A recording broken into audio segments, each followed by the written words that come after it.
So I'm here to talk to you about a subject that I find quite interesting, and that's about how to become a fantastic facilitator. Now, I have seen the agenda, just seen the last talk as well, and I think it's going to be very different to what you've been seeing. It's got nothing to do with software, nothing to do with coding. So you might ask, why am I talking about this? Well, in my company, which is a tech-based company, and we work within an agile framework, there are so many meetings, okay? We have ideation sessions and brainstorming sessions and retrospectives or estimations or away days, team building exercises. And I'm sure some of you can relate to that. So what comes with that is that people are asked to facilitate those sessions. Or sometimes it's phrased as, can you oversee this session? Can you lead this group? But it all boils down to somebody being there to help the group work together well. And if we're being called upon to do this so often, I think we should maybe talk about how we can do this effectively, because I'm not sure if this topic is being spoken about much in our industries. And if you're studying and you're not in work at the moment, I guarantee you're going to be called upon one day to kind of lead a group in some way. So why is facilitation so important then? Well, before I go into facilitation in detail, groups are a precious commodity. So in our industries, we have teams, people come together synchronizing teams. Group thinking pushes a company forward. Groups also generate the best ideas, they say. So groups are precious and we need them to work effectively. And that's why we need facilitation. So why not just leave this lovely group of people to go off and have their conversations and generate their ideas? Well, because groups can be problematic. And I know we all know this because you all live in the world and we've all been around groups. So in a group, you'll find all of this craziness going on. Dominant people, they're taking over the conversation. People find it hard to get their points across. People are bored, they're confused. People leave feeling, well, what really will solve them? Nothing was solved. And I think people find it hard to, or forget to prioritize next steps or what we're going to do next, okay? And so you leave the group thinking, what was the point of that? Which is not good, okay? So, let's talk about then, what is facilitation? Why is it so important? So, facilitation, in a nutshell, is really about a neutral third party who is there to help the group work together the best way it can so it can get to where it wants to go. In a nutshell, that's what it's about. And there are many benefits that facilitation has and many positive effects it will have on the group.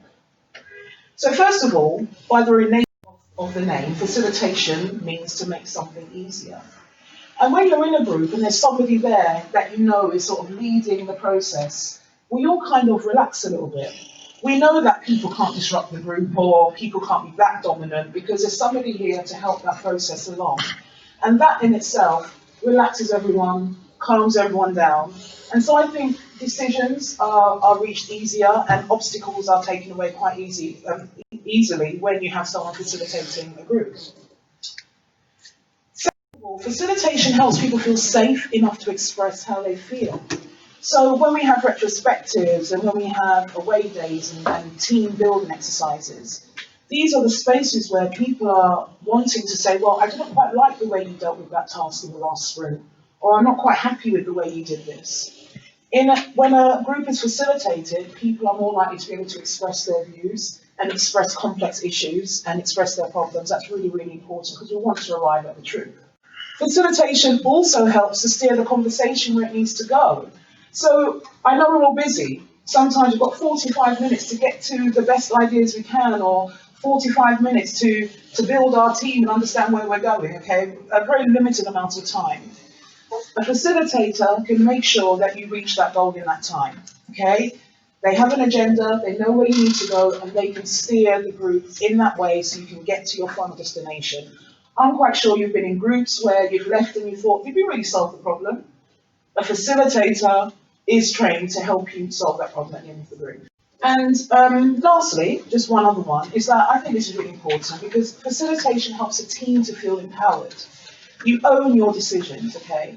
And there's been a lot of talk lately, especially in the tech industry, about an empowered workplace. And this has a lot to do with transparency and participation and sharing.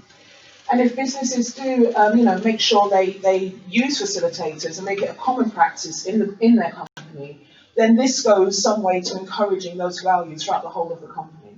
So it's a really, really important thing to do. So we can see that, facilitation has its benefits. I've explained why we need it and why it's good. But the thing is, most people who need to facilitate are not facilitators. If any of you have been called upon to oversee a session or guide my group so they can understand what they should do and what they shouldn't do, if you've been called upon to do that, I imagine that you just sort of played it by ear. You might have gone online and looked at things you can do as a facilitator. You remember that guy that did some facilitation some years ago, and you think, oh, I'll do what he did. We're not really trained in this. And I found that when I've said to people, okay, do you want to facilitate this group or do you want to, oversee this discussion? I'm met with a massive amount of fear. There's a real fear for some people of facilitation. Not everyone. Some people are fine and that's great. But other people get quite anxious about having to be at the helm and to lead this group.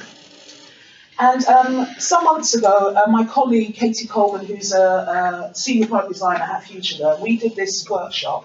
Because at Future, we take facilitation really seriously because it happens all the time. So we have workshops, we have Trello boards with resources, so everyone can feel confident if they're called upon to do it. So in this workshop, we said, okay, before we even start this workshop, tell us what's on your mind when you think about facilitation. What comes up for you? And we didn't get, okay, what kind of exercises can I use? What kind of icebreakers can I use? How do I write my agenda? How do I work out timings? None of that. It was all about this internal fear. I'm scared it will go wrong. What if I can't manage dominant people? What if they're screaming at me? What if I get stuck and I don't know what to do next? What if I can't get people to talk? That was a main fear. Everyone's so quiet in this room. How am I going to get them to talk and engage? And on the other sense, what if I lose control and I can't, quieten people down? So these are some of the fears that comes up when it comes to facilitation. So because of that, today, I'm not going to talk about all of those kind of hard skills, like what should be in your agenda, what should your timings be, what exercises should you use, none of that. I'm going to talk about the things that I don't think I've spoken about that much, and these are the soft skills. And I think it's the soft skills that will help you to overcome any kind of fear that you may have, or any kind of niggle you have about it, or anything like that. I think these are the skills that you will definitely need. All the other ones I talked about, there's loads of books out there for that. So today, I'm going to talk about how to manage different types of people, how to listen, which is so important, how to recap and summarize, how to ask the right questions, how to manage the flow of the room, and I'll explain what that means, and extremely important, how to develop the right mindset. Let's start off by understanding the role of a facilitator, because that often gets a little bit messy. So often when, again, I say, okay, do you want to facilitate this workshop or this group? This is what I get, and this is a myth. No, because I have to talk all the time, and I don't want to be the centre of attention, and I can't talk to so many people, and it's all going to be on me, the spotlight will be on me. That's what I hear. The reality, though, is that the role of the facilitator is simply to be present and to listen well. So when I say to be present, I mean to be there for the group without all of your own judgments and values, leave those all behind, be there for the group, simply be present to help them. And when I talk about listening well, I would say that 80% of the time as a facilitator, you'll be listening. 80% of the time, the group will be talking. You're not going to be talking that much. Your job is to listen. And there's something we talk about when we talk about facilitating, and it's called active listening. Now, active listening is a really essential skill that we need to learn if we're going to facilitate. The only way I can really explain to you what active listening is to explain to you what it is not, okay? So, let's pose these questions to you. Do you listen through your own values and principles, hearing good or bad or right or wrong? So someone's talking, you think, I don't agree with that. Switched off, not listening anymore. Do you stop listening when you have your own ideas? Or you know that when you want to say something yourself, you're just dying to say something and you just stop listening to that person? I know I've done that. Or, hopefully this isn't what you're doing now, but do you easily get distracted and realise that you switched off? So if you've ever been in a meeting, you can hear the words, but if someone said, what do you think? You'd be like, oh, what? Can you repeat the question? We're not listening, okay? So fine, we all do this, we're human, it's fine, but this isn't the kind of listening that's going to help you in a group situation, and it won't bring the best out of others. So let me show you this table with the different types of listening. So we have not listening at all. So you're ignoring someone, you're interrupting, you're blaming someone, you're just not listening at all. Then we have this listening from the head, where you listen, but you try to fix the problem, or you try to argue your point, or you tell someone what's right or wrong. Again, this is just you in your own skin, listening to yourself, really. What the best thing we can do as facilitators is to listen from the heart. Now, I would interpret this as active listening. This is what this particular person called it, listening from the heart. But all it means is that when you listen, you're respectful to people. You're very democratic about who can speak and make sure everyone has their say. You don't interrupt people. You don't put any values on what people are saying. You definitely leave yourself behind and you're there for the group itself. Also, listening from the heart, or active listening, if you want to call it that, is also something you can do in terms of body language. You can actually listen to body language, if you like, or listen to the different tones of voice.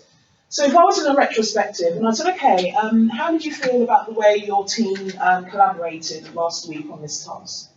And someone says, yeah, it was okay. I've heard, yeah, it's okay. And I could just move on. But I can feel that person's got a little bit of a problem. I can feel there's hesitance in the way that they're speaking. Maybe their body language was a bit strange, they're looking down. These are the things you have to do as a facilitator, really listen, so you can then say to that person, okay, tell me a bit more about that, or did you have any problems or concerns because you've heard that there is something else going on. And this quote by someone called Elizabeth Lovius, who talks about facilitation a lot, basically what she's trying to say here is that the listener is equally active, if not more so. Your listening is going to be a massive part of facilitation. You don't have to talk that much. So listen, listen, listen, is what I can say in terms of the role of a facilitator. Okay, so I have this facilitation toolkit that I'd like to go through, and it's like 6 different tips that you can take along with you if you're thinking about facilitation or if someone asks you to do it. And I've tried to do it in a very kind of easy, digestible way, because I don't want you to think it's a tremendous task. It really isn't.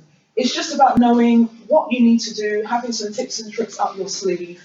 Very, very simple. Let me begin and let me show you how simple it is. So, the first thing then, have a plan in place. Cannot stress this enough.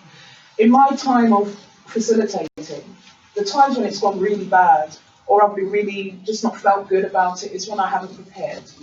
Preparation is everything.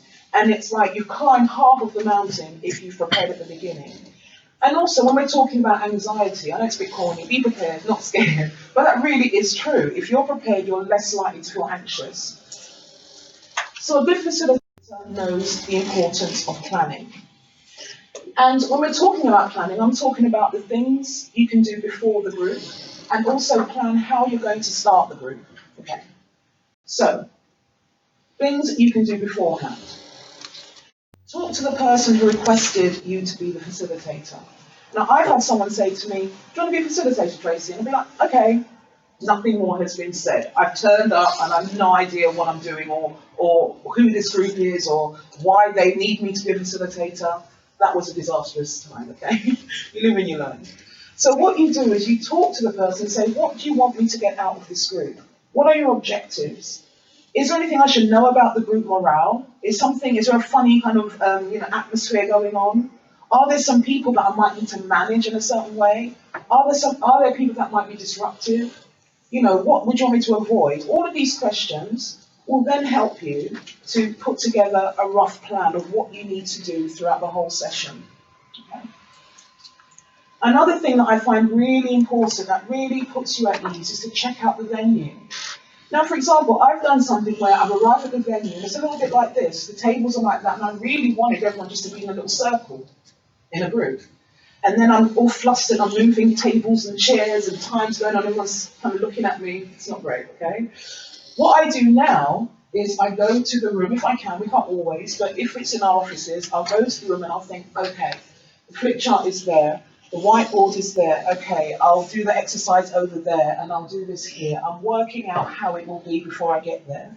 So when I walk in, I'm at ease, I know exactly what's going on. So if you can check out the physical space, that would be really, really good. It may seem weird to plan to create the right environment, but we're human and there's some days where I wasn't feeling great, I wasn't feeling happy, I was upset about something. And you have to kind of remember, you can't greet a group like that. That will send it off on the wrong foot. So plan to create the right environment. Establish rapport with the group. Be nice, be welcoming, be opening. Hello everyone, welcome. As simple as that. And I say it's as simple as that, but there are some people who do find it hard to create rapport. And if you're that kind of person, then you could think about introducing an icebreaker. There's lots of stuff online about icebreakers.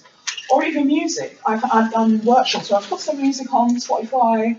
It's just on, everyone walks in and thinks, oh, it's nice, and everyone feels pleasant. Just creating a nice atmosphere. So find what works for you. But the most thing you need to do is to make sure everyone feels happy and safe and calm. Okay? Now, also, you need to plan what you're going to tell the group about what this is all about. Because when people walk into your group, they don't know what's happening. They walk in and they're thinking, okay, how's this going to go? People are automatically just confused about what's happening. So you need to actually put a plan in place and say, this is how this group will go. These are the guidelines, if you have any guidelines you want to put out there. And these are the boundaries, if you have anything you think you shouldn't be doing. Okay?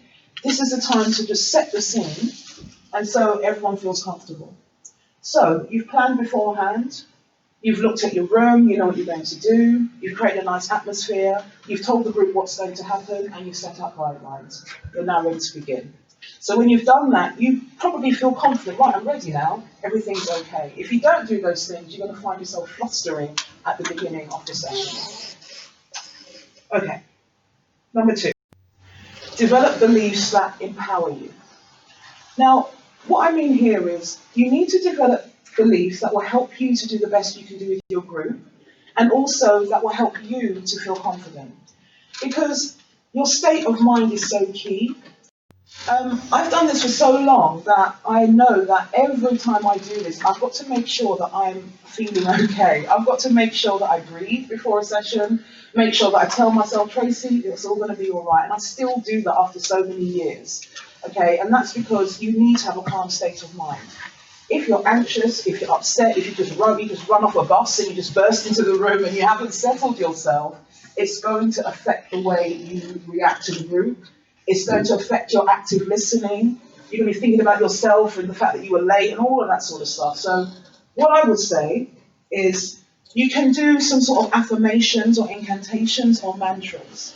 And this is like a proven thing. If I think positively, I'll begin to feel positive. Okay.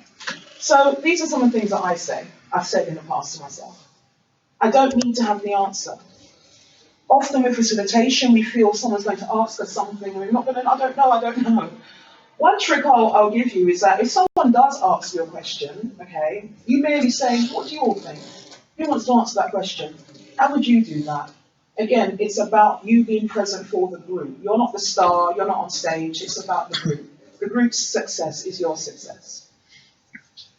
I'm excited. Now, I've started to say this because often I felt anxious, and I read somewhere that feeling anxious is the same feeling as being excited. Not entirely sure if that's totally true, but I began to tell myself, okay, I'm feeling really weird and clammy, but I'm excited. It's because I want to do this. Try and trick your body, it does work. No matter what happens, I'll handle it. I can let go and have confidence in myself and the group. And when I talk about confidence in the group, if you're ever stuck in a session, rest assured that the group will help you. I've been there thinking, oh gosh, what should I say next? And someone says, why don't we talk about this? Or why don't we go back to that point? The group will help you. So you're not alone in all of this. This is going to be fun. It might not be fun, but just telling yourself it might be fun And it can be, once you've planned, you've prepared, everything's in place, it can be a real joy to be with the group and help them get to the destination where they need to go. So try and have some fun with it. So I'm afraid you do have to get a little bit zen. Sometimes find a place, a space where you can just calm yourself, even breathe. And I guarantee that makes so much difference. Okay. Third tip, understand how to manage people. Now, when we did this workshop, we noticed that a lot of anxiety was around people, okay? People. And why? Well, it's because people are different, okay? In my ordinary life, I might say, yeah, that person's really difficult. Oh, I can't get on with that person, they're really difficult. That's fine in my ordinary life. But as a facilitator, it does me no good to see people as difficult because that will disrupt the group. I'll stop listening to them and I won't be the facilitator I need to be. As a facilitator, when I see different types of personalities, I think, okay, how am I going to manage that personality to get the best out of this group? That's my main mission, okay? So we all know everyone's different, and I'm going to pick out 3 different personalities that you may encounter in a group session and show you how I would manage that.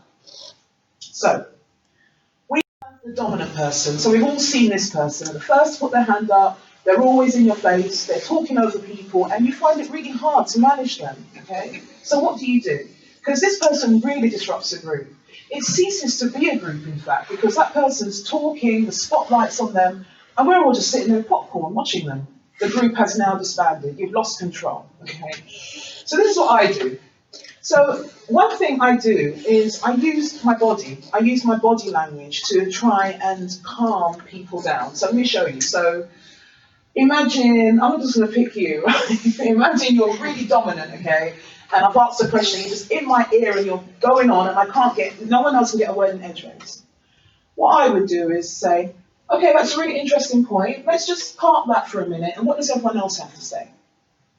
Okay. I did 4 things there, okay? First of all, I just put my hand out. This is so powerful. Now, I don't mean like this. I don't mean talk to the hand. I don't mean aggression. A gentle kind of, okay, this works wonders, okay? Alone. So I've said, okay, thanks. And I've also said, that's really interesting. Might not be interesting. But I'm validating that person's point. I'm making sure they know that, okay, I've heard what you said. And then I said, let's just put that aside for a minute. Now, this is called car parking. And this means I've taken your view, and it's so precious, I'm going to put it somewhere really safe. And we'll come back to it later. Now, car parking is, you don't have to come back to that later. You can simply use that as a tool to shut people up and make them feel that, it's all right, we'll come back to you later. As a facilitator, you may think they've said something that it will be beneficial to bring it back, but mostly I use it as I'll shut that person up, okay? So where was I? That's the 3rd thing. The 4th thing I did, so I'm still keeping my hand there, and I've said, what does everyone else have to say? And I've turned my body to everyone else, and I'm not looking at that person anymore.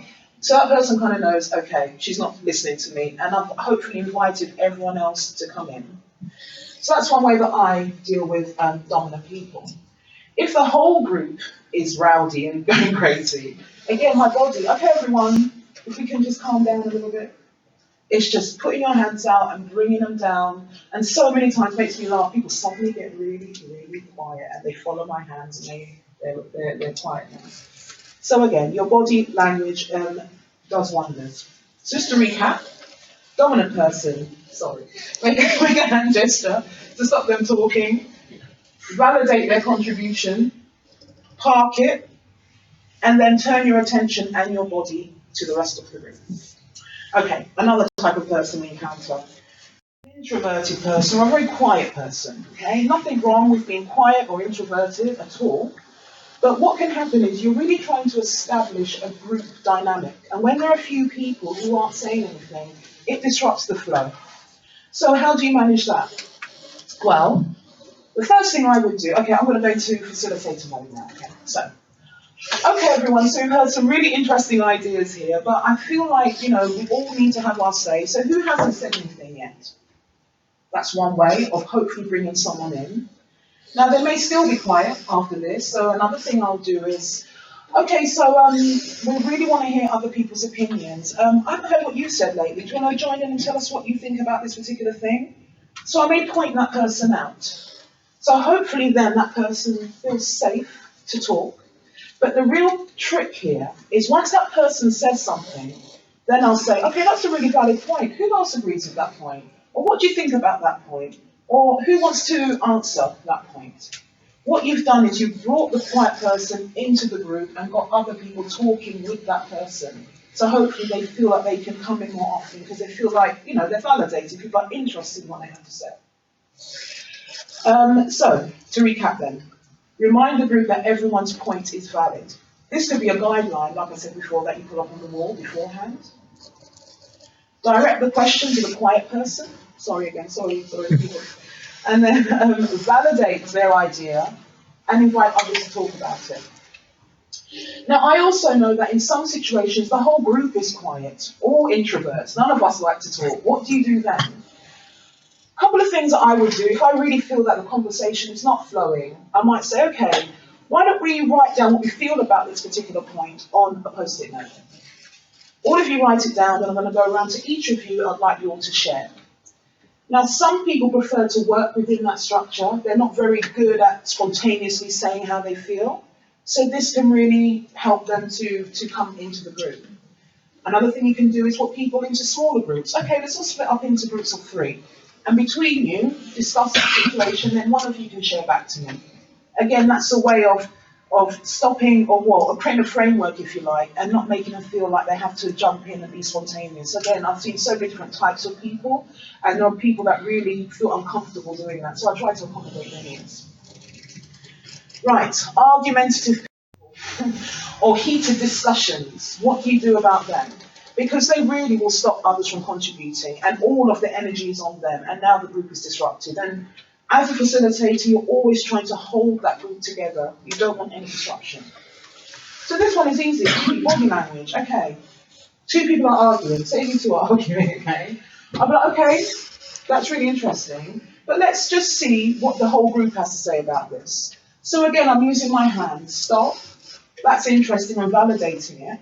But then I'm putting it out to the whole group. So I might say, okay, you've heard their points. Why don't we just write down one thing we think about it, all of us, in silence, and then we can all share back. We've diffused the whole situation now. Everyone's writing in silence. The argument is not happening anymore. So that can really, really work. Use body language to stop the argument. This is so effective. Use it later with anyone. You'll see they'll stop talking. Validate their opinions. And then tell the whole group to write down their own thoughts in silence. You want to disrupt that argumentative energy, okay? And then you can use it to a positive, you can use it positively. You can turn those insights you get from each person into some action points or into something a lot more positive. Okay, so those are 3 types of people. There are many different types of people, but I think these are generally the ones that people have problems with. Okay, so I hope this has given you some tips as to how to deal with them. So, recap. A good facilitator will have ground rules set up, meaning you might have guidelines saying don't hold the conversation, everyone has a right to speak, that kind of thing. You want to resolve issues of power and authority, don't let people dominate. You want to create moments for introverts, create moments for extroverts as well. If someone's screaming the whole time, you might say, okay, we haven't gone, let's go back to your point now and talk about it. Make sure there are moments for everybody. And so important is to validate people's space, make everyone feel that they are entitled to say what they want and entitled to feel what they want. Right, asking the right questions. So many questions, okay? The type of questions you ask matter. And as a researcher, I know too well, great questions yield great insights. Questions don't really yield great insights. So the questions you ask matter. Now, you know, it depends on the subject. There'll be all kinds of questions you could ask. But I have sort of 6 types of questions that you might want to just think about, and you can use that in your arsenal. And, you know, this will really help you along. I'll show you. So we have objective questions and reflective questions. Now, Objective questions are the ones that reveal facts about reality. So it might be, where are we now? What have we done up to this point? What's going on? What are we trying to do? So these are the questions you might use up front to establish the situation you're in. And then later, you might be talking about, well, how do you feel about that? What worries you about this? What surprises you about that? These are questions that you're using to elicit any kind of emotions. And I think these will be used throughout the session at your discretion. Interpretive questions uncover deeper meaning still. So these are the questions that lead to some kind of critical thinking and analysis. So what do these insights mean? How would you do that differently? How might this affect our work? This is when you can really get, deeply into how people are feeling and how we can change things and how we can improve things. And then at the end of a session, you might have decisional questions, which lead to actions. So these are, okay, what do we do next? What should we start doing? How can we move this forward? So if you're unsure of the questions to ask, if you just at least have these 4 types of questions in your head and try to use them, you'll be okay. Another type of question you might want to use, this is projective techniques. And we use this a lot in research when we're doing focus groups. And I usually use this when the group is kind of stuck or just can't think any further. Often when we've done work on brand is a very weird thing to talk about. Like, what do you think of the brand? I wouldn't usually ask that question. I would say, okay, if this brand was a car, a house, a dog, whatever, what would it be like? And this sort of takes you away from yourself and allows you to be a lot more creative. So it really helps if you want a spark of creativity in the group. Another thing to do is ask catalyst questions. Now, these are questions that remove limits. So if you couldn't fail, what would you do? If someone else was in your shoes, what would you tell someone who is in the same position as you? Again, you've removed limits and you've freed that person's mind so they can think a bit more clearly and deliver something a little bit more interesting. So when you're stuck, or when your group is stuck, think about projective techniques, think about catalyst questions, and it's almost like it shakes the group up a bit and you're able to kind of start again and get some creativity into the group. Okay. So, the next one. Recap, summarize, and signpost. So I'm going to talk about this because I don't really see this topic spoken about a lot, and recapping and summarizing and signposting is going to help you, okay? It's something that you really need to know because as the facilitator, you are the navigator, you are the conductor, and you are the guide, okay? You are the one that's showing people what's happened, what's going to happen, when it's going to happen. Everyone's looking to you.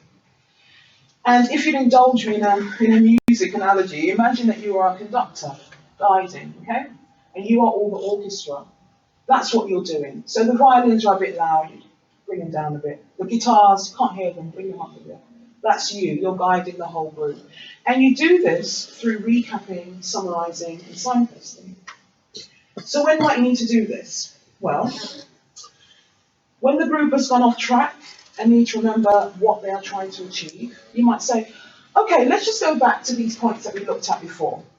Just recapping, getting them back into the zone. At the end of each stage of the process, you might say, okay, we've done that, and we did X, Y, Z, let's now move on to this. Make a deliberate kind of song and dance about, signposting and recapping so people know where they're at. Before a break, so often before a break, you might say, okay, we've done this, and we're going to do that after the break. When someone comes back, you say, right, we just did this, and now we're going to do that. It may seem tedious and a lot, but it really does help the group to stay on track. It stops people being confused, and people know exactly where they are. When people have stopped listening, so if you can feel the atmosphere, you might say, okay, let's just go over some of the things we talked about 5 minutes ago.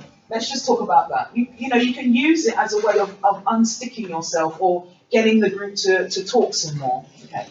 So recapping, summarizing, and signposting, very, very important. Make good use of the flip chart. The flip chart is there to help you. Okay, so this creates focus for the group. It's a visual reminder of what's being discussed. Okay, you can put all your key content on the flip chart.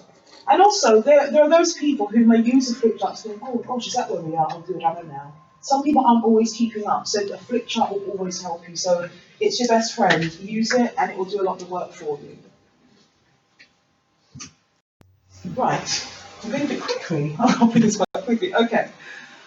Last thing I want to talk about then is how to manage the flow, pace, and space. Now, what do I mean by that? What's this manage this flow and this pace and space? Well, anything can happen. We're all humans, okay? Groups, people are unpredictable. Groups are unpredictable. We don't know what's going to happen.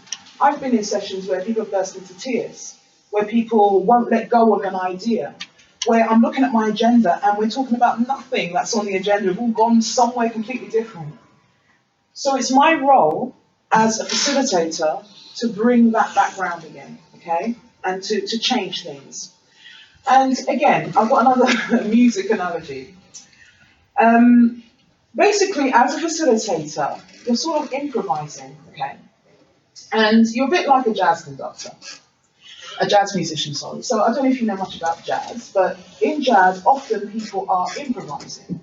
So you have a musician with a few sketchy chords, playing away. Okay, I think I'll get a bit louder now. Okay, I think that drums are calming down, so I'll get louder. You know, you're just moving around and trying to suss out what's going on. Okay? And that's the same as a facilitator. You want to pay attention to what is wanting to happen. And this may seem quite complicated, but it does come with practice. So you just need to listen to your inner wisdom and intuition and evaluate what the group needs in that moment. So, okay, for example, I have an agenda, and all of a sudden the whole group is talking about this other thing. I'm like, what is this other thing? And I'm thinking, okay, we need to get back to this point, but there's somewhere in me that thinks this is really important. People won't let this conversation go. So I'm going to improvise and think, okay, let's talk about that now then. Let's deal with that. Go with the flow. You don't always have to be rigid and stick to your agenda. You can see what really wants to happen. And what really wants to happen is that group needs to talk about this particular pressing issue. Okay. Also, when you feel you need to pick up the pace, we all know when we feel the atmosphere has gone a bit down, it's a bit weird, you might think, you know what, I've got this exercise for later, but I'm going to do it now because we need to pick up the energy. So if there is a degree of improvisation and just seeing what will happen, and that's what I'm meaning about managing the flow and the pace of the group. Now, what if you get stuck? What if the flow sort of gets stuck somewhere? Well, we've talked about it. Use the car park method. Park ideas for later. What if the group gets stuck? Sorry. Park ideas for later. Call a break. Give people time to settle their thinking. Be prepared to go off plan and move on to the next bit. Or try an energizer to get the group feeling more active. So if that flow has sort of got blocked, energizers I've used is I've told everyone to get up and change spaces. It may seem a bit weird, but it does kind of get people up and thinking, what is she doing? Why am I doing it? Everyone the energy starts to come back into the group. You may do a little icebreaker again. It's called an icebreaker, but at that point, it might just be a nice little, just a little game you might play to get people feeling energized again. Or you might go around and say, okay, so far, what has everyone got out of this group? Anything you can do just to change the pace and the flow to get people thinking and looking at you again and feeling energized again. What if you get stuck? What if you stand and everyone's looking at you? What do you do next? Well, you can use the recap and summarize. That can work for you. Sometimes I'll recap just to make sure I know what's going on. Okay, they don't need to know that. So you can recap and summarize. You can ask the group. You know, remember the group is there to help you as well. You can say, what do you guys want to talk about now? I'm feeling like you will really, I feel the morale's gone down, the atmosphere's gone down. What would you like to talk about? Just ask the group. Call a break. I might say, okay, let's just have 5, and we'll come back and we'll deal with this later. You can do that. Okay, so like anything that's got a flow, it's got a beginning, a middle, and an end. And there is a lot of different things you have to do when you're also closing a session. So we don't want people just to go, bye, see you later. Don't want them to do that. Before they do that, you want to find out what are the next steps? What are we doing now? Who is going to do this? Who is going to do what by when? Who is accountable for any written notes that's happening? And also, when you close the group, you also might want to end with a bang. You might end with a quote, a story, Or ask people for their one main takeaway. That's what I do a lot. What's your one main takeaway? And it's nice that everyone can hear what everyone got out of it. So this is so important. As I said before, groups are precious. We're all here to get to, to solve tough decisions or to ideate or to get to these wonderful ideas. There's no point in doing all that and everyone just leaving the room. We need to know, what are we doing next? How are we going to use this? What was the point of this, okay? So don't ever let anyone leave the room without you doing some of that. So, that was your facilitation toolkit. Have a plan in place. Develop beliefs that empower you. Understand how to manage people. Ask the right questions. Recap, summarize, and signpost. And manage the flow, pace, and space. So the way I'm going to close this is with a quote. And this is by Elizabeth Lovius again. And I'll just explain this because she says the essence of facilitating genius is actually all about completely letting go, showing up, and being totally there for the group. What does that mean? So I think what she's trying to get at, there's a lot of different skills you need, a lot of different things you need to do, but really, in all honesty, all you need to do is just let go, meaning let go of all of your assumptions and values and all of your opinions. Show up, meaning you're there for the group. You're there to help the group do the best it can be. And just be totally there for them. Again, I'll say it again, it's not about you, it's about the group. The group's success is your success. So, if you are called upon to do facilitating, I hope that some of these little tips and tricks will help you. All I can say now is good luck with becoming a fantastic facilitator. And thank you very much, everyone.